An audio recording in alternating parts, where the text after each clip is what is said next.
Welcome to the Sonia Buchanan Show, where we inspire one life, one smile at a time.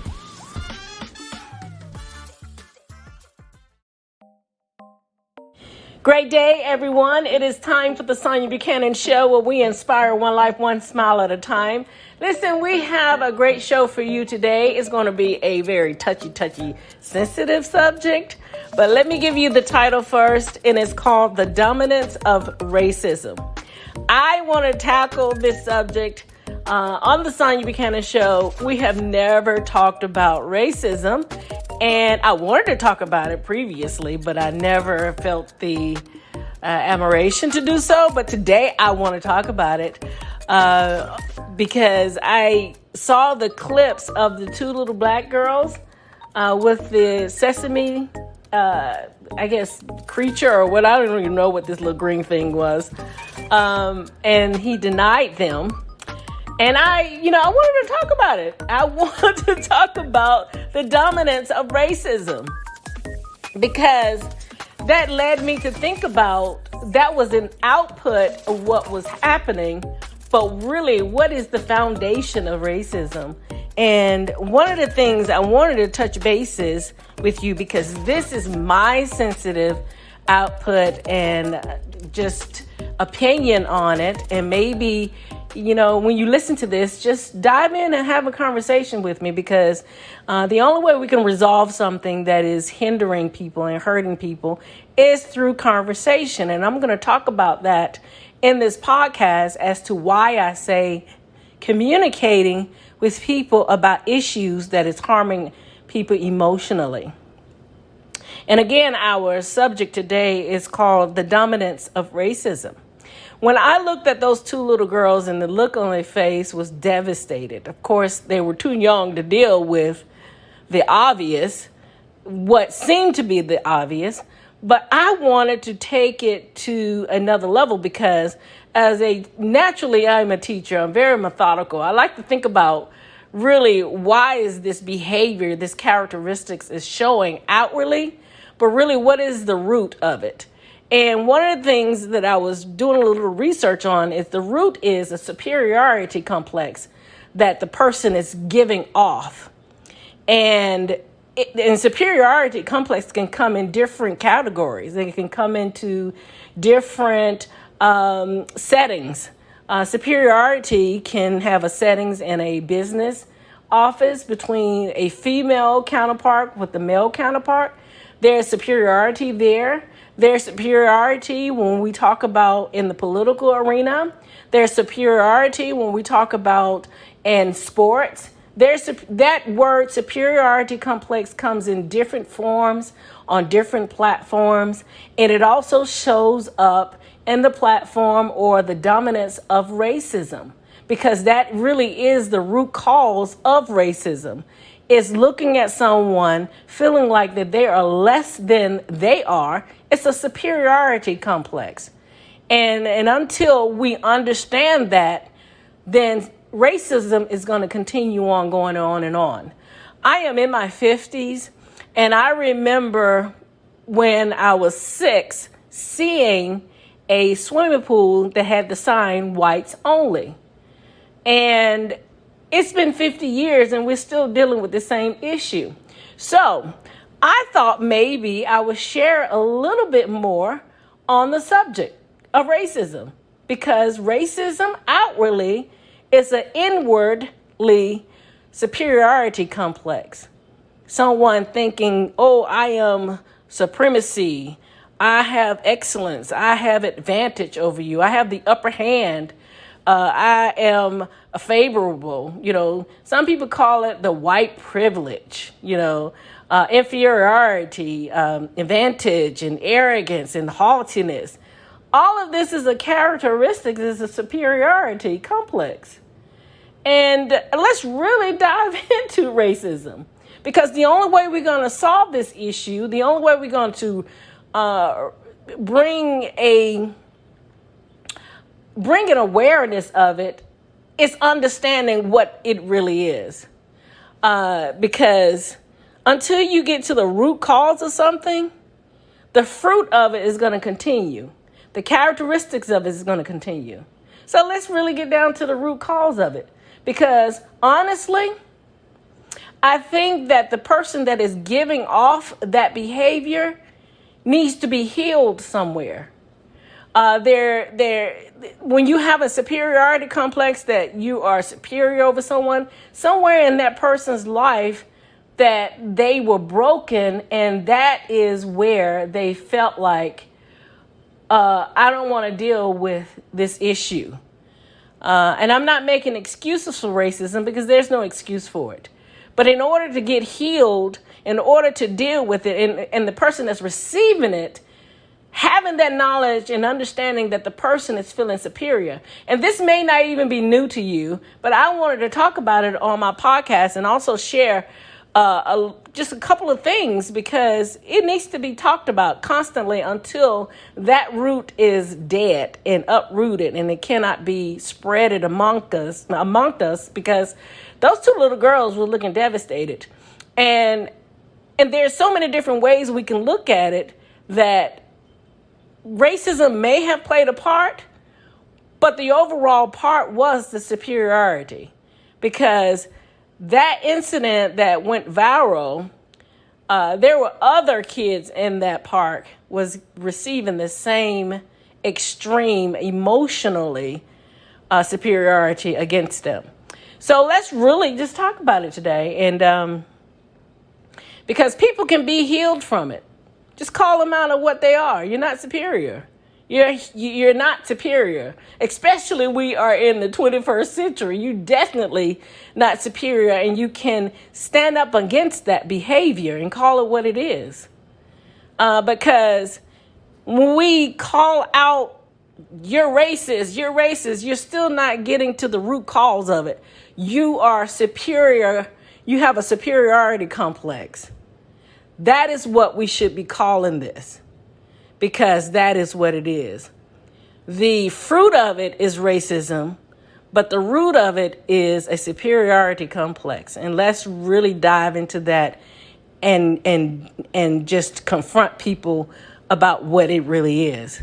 Because a tree, and I said I wasn't going to use natural things, but tree, it would be a superiority, and the fruit would be racism.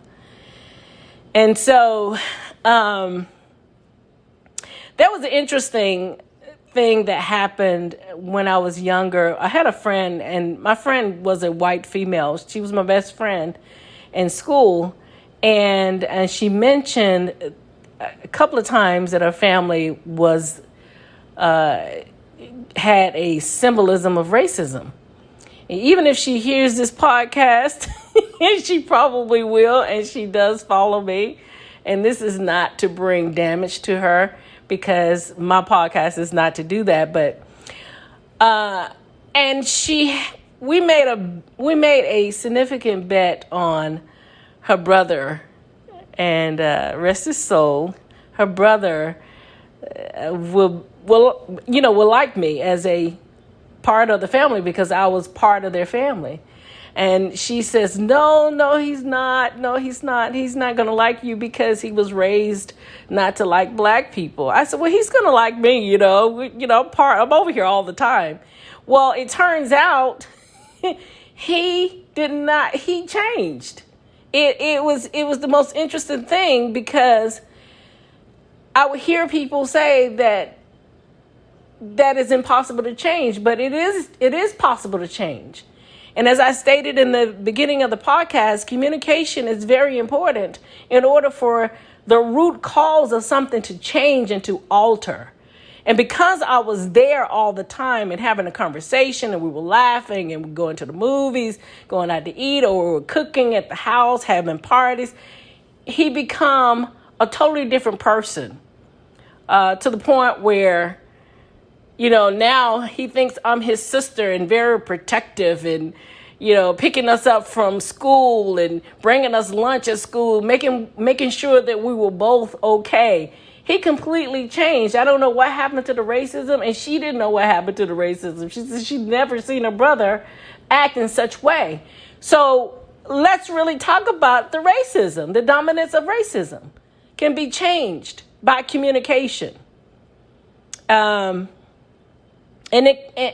we can't continue to say, this is racism, because it's not working. It's not changing anyone. It's becoming a sound that everyone is familiar with. But when you have the sound of saying, you have a superiority complex, now that sounds a little bit different.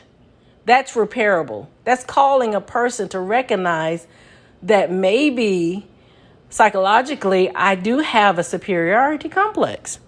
And we have to look at that. Now, I will say this, that there are times when you need to really go there with people, because the different climates in the 4 areas of the United States, the North, the South, and the East, and the West, have a different fragrance when it talks about racism. And sometimes the shell on some areas in the United States is very hard. I live in the South, and they say that Atlanta, Georgia, have racism, but I'm not experiencing that as much as what I see when we talk about in Chicago or in different areas, because I'm not really sure and certainty about the different racism, but I do understand that it is a problem. It is a deep-seated problem, and it's a dominance of problems. But if we start calling it out what it really is, it's a superiority complex, and let's heal from that word. Let's heal from that psychological behavior, because it will start to call what it really is, what it really is. I remember when Oprah Winfrey came to Georgia and she dealt with the racism, and it was brutal. And I remember watching that show. And at that moment, she stated that she would never broadcast another show pertaining to that, because it was a hardcore of racism. It was a superiority complex issue. And I really want you, if anybody is listening to this podcast and you have a racism issue deep down, look at yourself and see, do I have a superiority complex? Do I feel like I have the upper hand on somebody and I feel more superior than you are? You know, we have this behavior when we think that we're doing better than someone else. You know, let's really talk about the superiority. When we think we're doing better than someone, and I see it all the time. Oh, I got it going on over here. You know, I'm better than you. That's a superiority complex. That's no different than superiority in racism. Superiority, when you in your career and somebody is not doing better than you, you have the upper hand. Or deflaming someone by showcasing that, oh, I have it going on this season. And what happens with superiority, it can really deceive you in so many different levels, because it may be your season right now. And it's very important that you deal with the superiority in the season when it is unfavorable for you. So that just in case, not necessarily that your season may alter, but just in case if it does, you don't want to have to deal with the deflaming of people because you didn't deal with the superiority complex. It's the same thing with people who deal with it in racism. You want to be careful with that, because the same people that you are deflaming because they are a different race than you are, you may need them. You may need them, and it will be up to the person that you have deflamed to help you. They don't have to help you. You know, there's a scripture in the Bible, and they're talking about turn the other cheek. I'm sorry. You know what? I'm not that saved. I'm not turning the other cheek. I'm not turning the other cheek, you know, and a lot of other people may not turn the other cheek. It depends on what it is, you know, but if you're stranding on the road, I may have to breathe hard to stop to help you.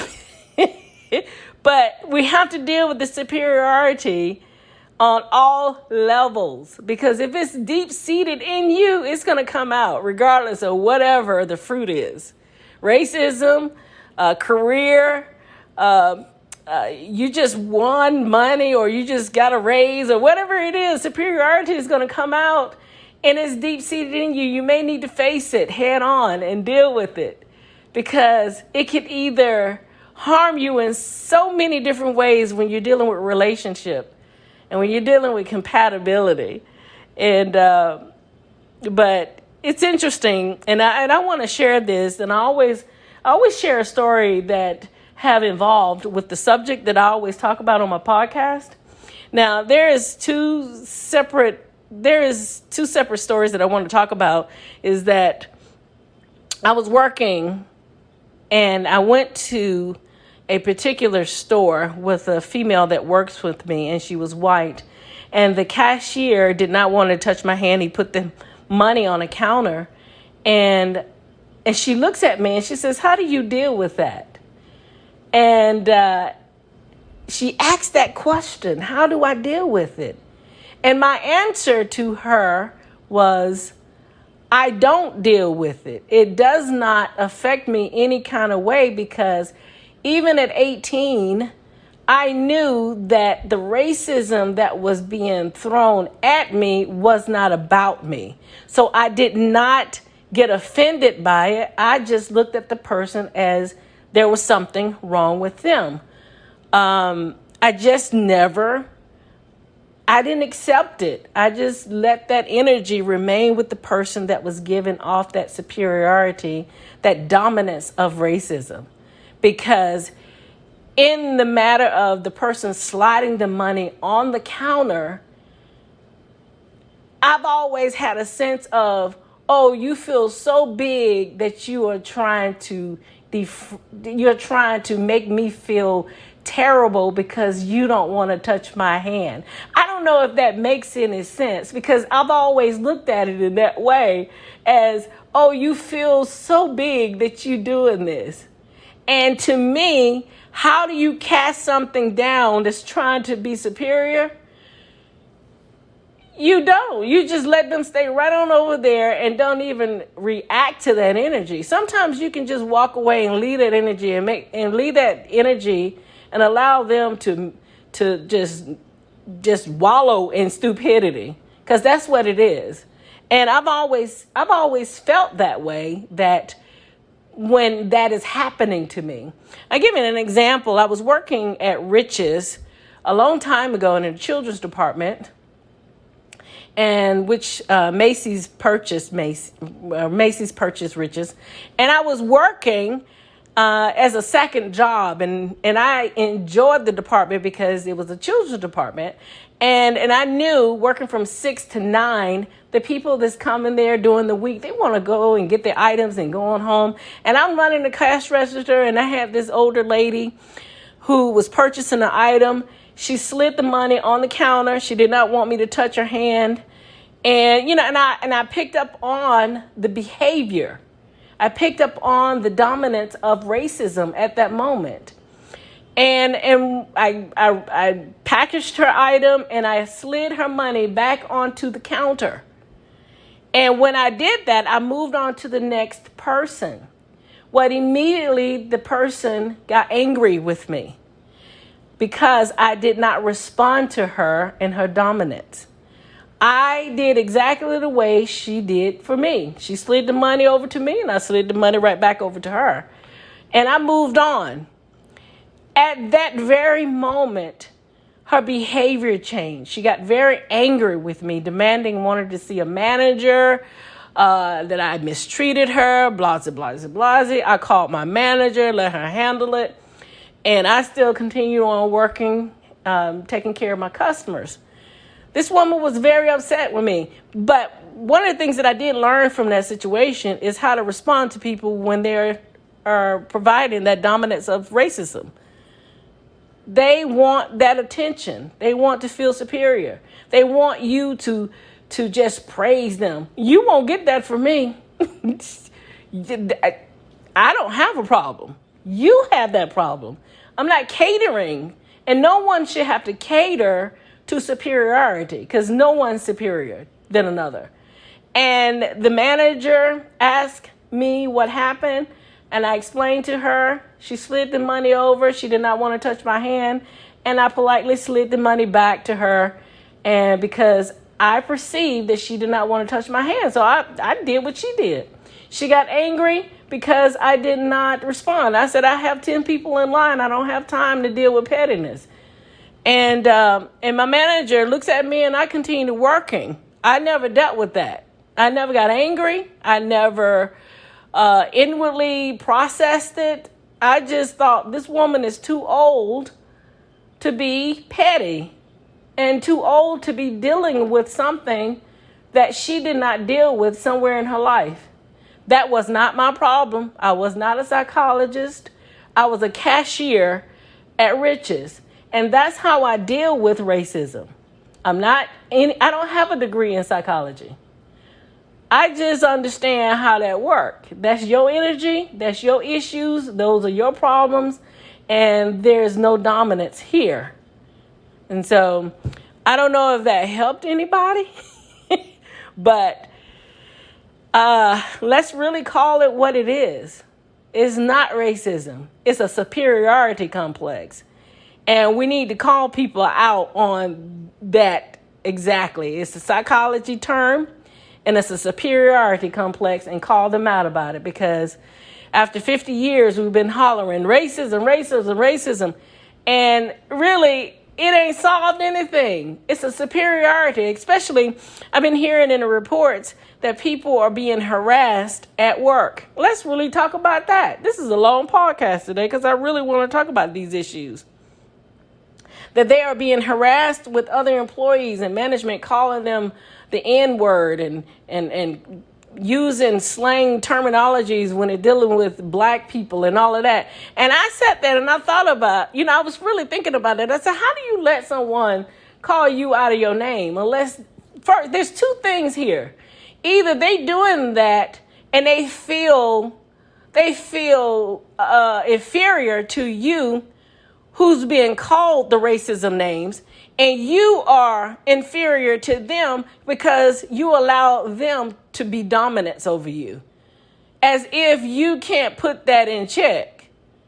To me, I think the person that is causing and calling the person the racist name is inferior to you. There's something about you that he likes to or she likes to harass you that they like about you, but they know that you don't have confidence in you as a black male, as a black female, to stand up to them. So they continue to harass you, because I cannot understand in my mind and fathom that you are on a job and you are allowing someone to disrespect you as a person, which means that you are inferior to the person who appears to have dominance when they don't. They really are inferior to you.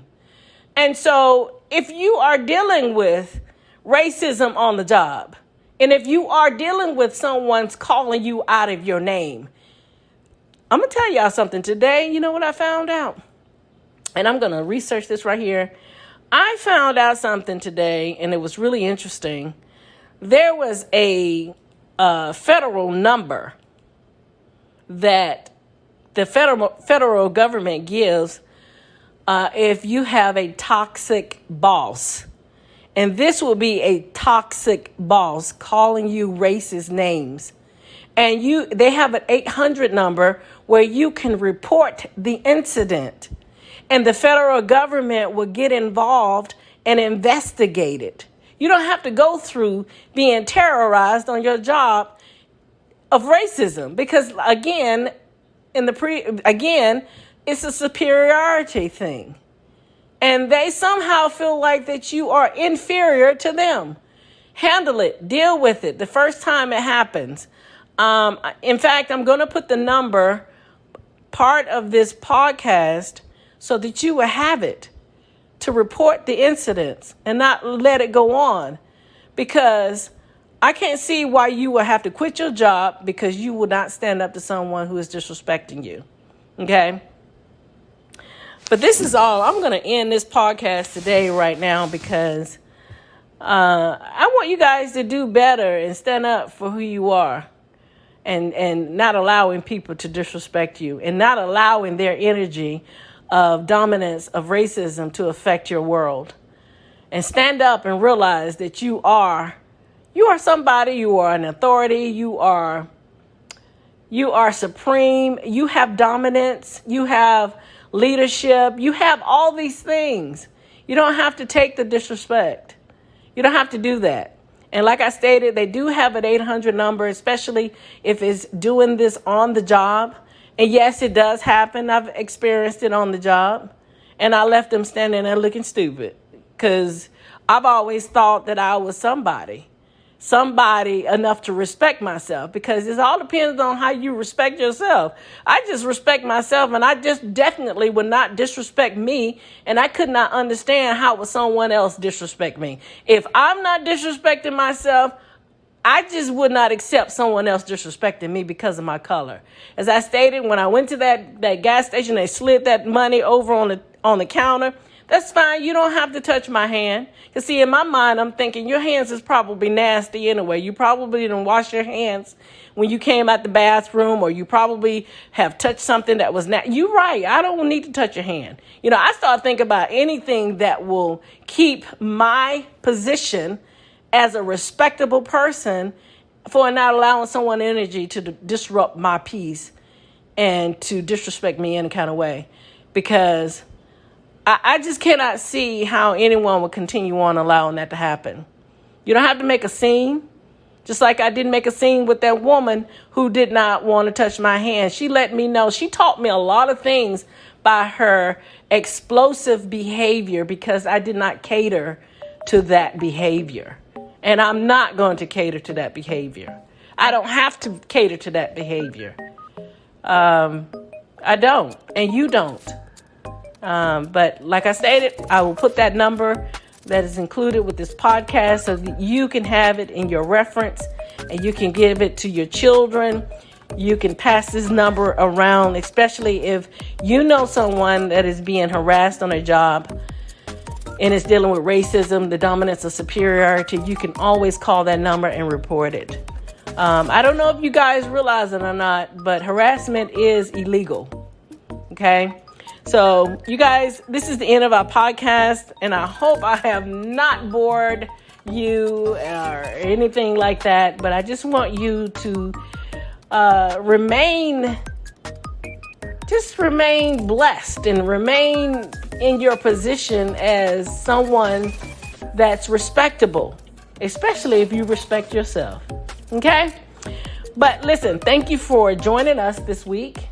And we will see and talk to you next week. This is your girl, Sonia Buchanan, with the Sonia Buchanan Show, where we inspire one life, one smile at a time. You guys, enjoy your summer, enjoy your week, enjoy your weekend. Bye, you guys. Hey everyone! Have you ever had a day that you planned to accomplish a gazillion of things, but distractions interrupted your commitment and you achieved nothing? There's a perfect solution to the madness. Try journaling on your busiest days. We offer 6 amazing cool designs of journal entry journals starting at $5.99. These journals are designed to improve your goal productivity. So what are you waiting for? Order now at comfortingpromises.com. Click on the eStore tab. Your day will be happier you did. Thank you for joining our podcast today. The podcast was produced and edited by Sonia Buchanan. For more information about the host, you can go to soniabuchanan.com. For information about Comforting Promises broadcast community, you can go to comfortingpromises.com. Thank you for listening to our broadcast, The Sonia Buchanan Show, where we focus on one life, one smile at a time. Until next time, bye you guys.